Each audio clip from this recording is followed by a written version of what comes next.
Hi friends, welcome back to our channel. இன்னைக்கு நம்ம பார்க்க போற இந்த ஒரு அப்டேட்ல நம்ம தமிழ்நாட்டுடைய நிதிநிலை அறிக்கை, அதாவது தமிழ்நாட்டுடைய பட்ஜெட் அப்படிங்கறது நேத்து டேட்ல வந்து அப்டேட் பண்ணாங்க. அந்த விதத்துல பள்ளி கல்வித்துறைகளுக்கு வந்து எவ்வளவு அமௌண்ட் வந்து ஒதுக்கீடு பண்ணியிருக்காங்க. இதனால வந்து நம்ம தமிழ்நாட்டுடைய பள்ளி கல்லூரி மாணவர்களுக்கு வந்து என்னென்ன பெனிஃபிட் வந்து இதன் மூலியமா வந்து கொடுத்திருக்காங்க அப்படிங்கறத கம்ப்ளீட்டா இந்த வீடியோல வந்து பார்க்க போறோம். சோ நீங்க ஸ்கூல், காலேஜ் படிச்சிட்டு இருக்கீங்க அப்படின்னா உங்களுக்கு என்னென்ன சலுகைகள்லாம் வந்து இதன் மூலியமா நம்மளுக்கு வந்து கிடைக்க போகுதுங்க அப்படிங்கறத பத்தி தாங்க பார்க்க போறோம். இந்த வீடியோ வந்து ஸ்கிப் பண்ணாம ஃபுல்லா பாருங்க. கண்டிப்பா இந்த ஒரு வீடியோ உங்களுக்கு ரொம்பவே ஹெல்ப்ஃபுல்லா இருக்கும். வீடியோக்குள்ள போறதுக்கு முன்னாடி இப்பதான் நம்ம சேனலை நீங்க ஃபர்ஸ்ட் டைம் பாக்குறீங்க அப்படின்னா இந்த வீடியோவுக்கு கீழ இருக்கக்கூடிய ரெட் கலர் சப்ஸ்கிரைப் பட்டனையும் பக்கத்துல இருக்கக்கூடிய அந்த பெல் பட்டனை கிளிக் பண்ணி ஆல்ங்கிறத எனபிள் பண்ணிச்சுக்கோங்க. நம்ம சேனல்ல இருந்து போஸ்ட் பண்ணக்கூடிய ஒவ்வொரு லேட்டஸ்ட் அப்டேட்ஸும் ஈஸியா நீங்க மிஸ் பண்ணாம பார்த்து தெரிஞ்சுக்க முடியும். சரி, வாங்க இப்ப நம்ம டைரக்டா வீடியோக்குள்ள போகலாம். ஓகே, நம்ம தமிழ்நாடு அரசு சார்பில் நேத்து என்ன பண்ணியிருந்தாங்கன்னா பட்ஜெட் வந்து தாக்கல் பண்ணியிருந்தாங்க. அதாவது வந்து ஒவ்வொரு துறை வாரியா வந்து இந்தந்த துறைக்கு இவ்வளவு அமௌண்ட் அப்படின்னு சொல்லிட்டு கோடி ரூபாய் வந்து ஒதுக்கீடு பண்ணியிருக்காங்க. அந்த விதத்துல இன்னைக்கு நம்ம பார்க்க போற அப்டேட் வந்து பள்ளி கல்வித்துறை, அதாவது வந்து எஜுகேஷன் டிபார்ட்மெண்ட்டுக்கு எவ்வளவு வந்து நிதி ஒதுக்கீடு வந்து பண்ணியிருக்காங்க அப்படிங்கிற ஒன் பை ஒன்னா பார்க்கலாம். ஏன்னா நம்ம சேனல் மோஸ்ட்லி வந்து எஜுகேஷன் ரிலேட்டடான கண்டென்ட் வந்து உங்களுக்கு வந்து ரொம்ப கிறிஸ்பியா வந்து கொடுக்கணும் அப்படிங்கறதுக்காக தான் நம்ம ரெகுலரா வீடியோஸ் வந்து அப்டேட் பண்ணிட்டு வரோம். அந்த விதத்துல அந்த பட்ஜெட் தாக்கல் பண்ணதுல இந்த பெண்களுக்கு, அதே மாதிரி கல்லூரி ஆண்கள் பெண்களுக்கு, அதே மாதிரி ஸ்கூல் ஸ்டூடெண்ட்ஸ்க்கு வந்து என்னென்ன விஷயங்கள்லாம் வந்து கொடுத்துருக்காங்க, இதை எப்படி நம்ம வந்து யூட்டிலைஸ் பண்ணிக்கிறது அப்படிங்கிற பத்தி நம்ம வந்து பார்க்க போறோம்.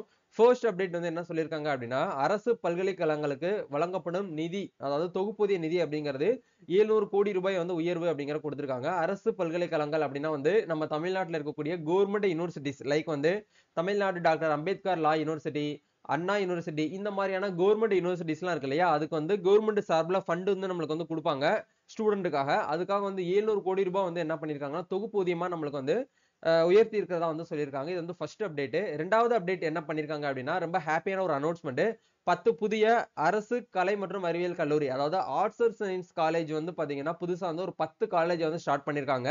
இது எங்கெங்க ஸ்டார்ட் பண்ணிருக்காங்க அப்படிங்கிறது இன்னமும் நம்மளுக்கு அபிஷியலா வந்து தெரியல. பட் 10 காலேஜ் அப்படிங்கிறது நம்மளுக்கு என்ன பண்ணிருக்காங்கன்னா புதுசா வந்து அனௌன்ஸ்மெண்ட் வந்து கொடுத்திருக்காங்க. வரக்கூடிய நிதி கல்வி ஆண்டு, அதாவது 2025 டு 26 அப்படிங்கிற இந்த அகாடமிக் இயருக்கு இந்த காலேஜ் வந்து ஓபன் ஆச்சு அப்படின்னா இன்னமும் பெட்டரா இருக்கும். டிஎன் காசா மூலியமா கவுன்சிலிங் வந்து நடத்தி இந்த கல்லூரிகள்லாம் நீங்க வந்து ஜாயின் பண்ணணும் அப்படின்னா உங்களுக்கு புதிய 10 ஆர்ட்ஸ் அண்ட் சயின்ஸ் காலேஜ் அப்படிங்கிற வந்து ஸ்டார்ட் பண்ணியிருக்காங்க. இது வந்து ஒரு மாணவர்களுக்கு வந்து ஒரு ஹாப்பியான ஒரு அனௌன்ஸ்மெண்ட் அப்படிங்கிறது சொல்ல முடியும்.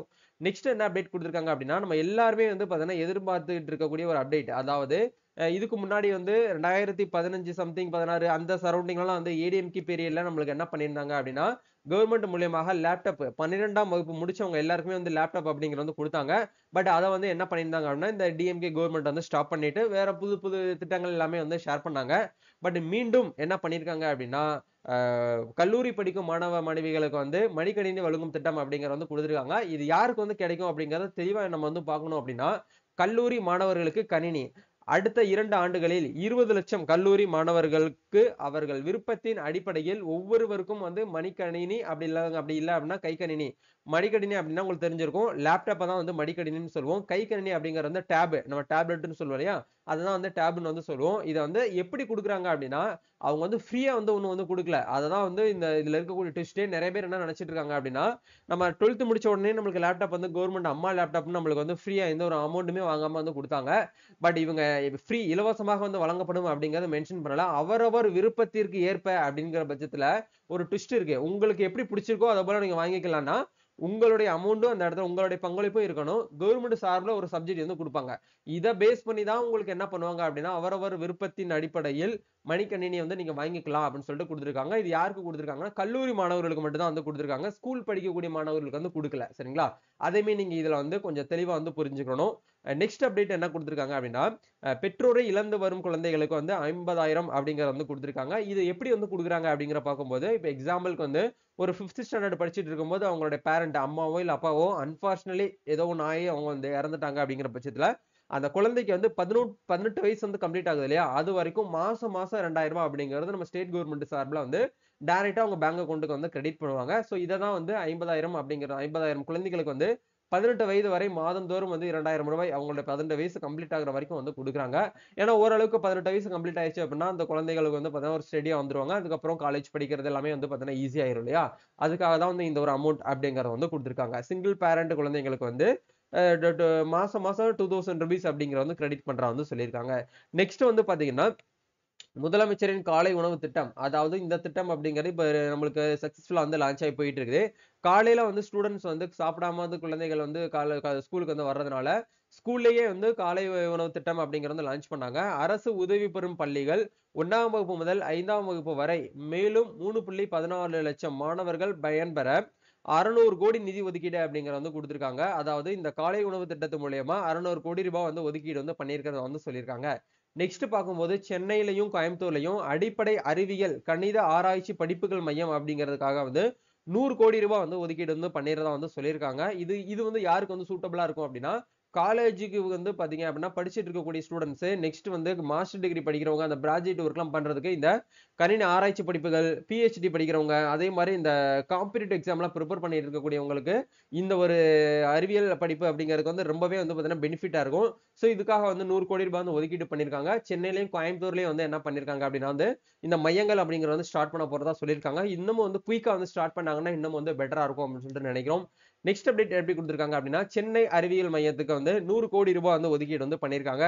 சென்னையிலுமே வந்து அறிவியல் மையம் சயின்ஸ் மையம் அப்படிங்கறது வந்து ஓபன் பண்ணி அதன் மூலமா நம்மளுக்கு என்ன பண்றாங்கன்னா ஃப்ரீயான சர்வீசஸ் அப்படிங்கறது வந்து கொடுக்கறதுக்கான 100 கோடி ரூபாய் அந்த ஒதுக்கீடு வந்து பண்றதா வந்து சொல்லியிருக்காங்க. நெக்ஸ்ட் வந்து உலக தமிழ் ஒலிம்பாய்டுக்காக வந்து 1 கோடி ரூபாய் வந்து பரிசு அப்படிங்கறது வந்து கொடுத்திருக்காங்க. இப்போ நம்ம தமிழ்நாட்டுல வந்து ஸ்கூல் ஸ்டூடெண்ட்ஸ்க்கு வந்து பாத்தீங்க அப்படின்னா ஒலிம்பாய்டு அப்படிங்கிற ஒரு எக்ஸாமினேஷன் வந்து நடத்துவாங்க. அந்த திறனறிவு தேர்வுன்னு நம்ம சொல்லுவோம். அந்த எக்ஸாமினேஷன் யாரெல்லாம் வந்து அட்டென்ட் பண்றாங்களோ அவங்களுக்கு வந்து பரிசு தொகை, உதவி தொகை அப்படிங்கறது வந்து கொடுத்துட்டு வந்தாங்க. அது இது நாள் வரைக்கும் ரொம்ப கம்மியா தான் ஒரு 1000 ரூபீஸ் வந்து கொடுத்துட்டு இருந்தாங்க. பட் இதுக்காக வந்து 1 கோடி ரூபாய் அப்படிங்கிற வந்து பரிசு தொகையை அவங்களுக்கு வந்து கொடுத்துருக்கிறத வந்து சொல்லியிருக்காங்க. அதையுமே நீங்க வந்து செக் பண்ணிக்கலாம்.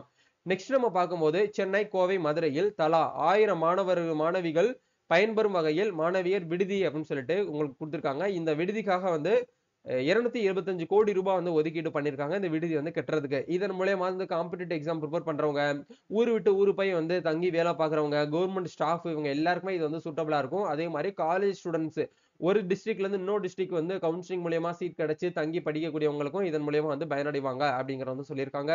நெக்ஸ்ட் எஜுகேஷன் டிபார்ட்மெண்ட்டுக்கு வந்து பாத்தீங்கன்னா 880 உயர் தொழில்நுட்ப ஆய்வகங்கள் வந்து தரம் உயர்வு அப்படிங்கிறதுக்காக 56 கோடி ரூபாய் வந்து ஒதுக்கீடு பண்ணியிருக்காங்க.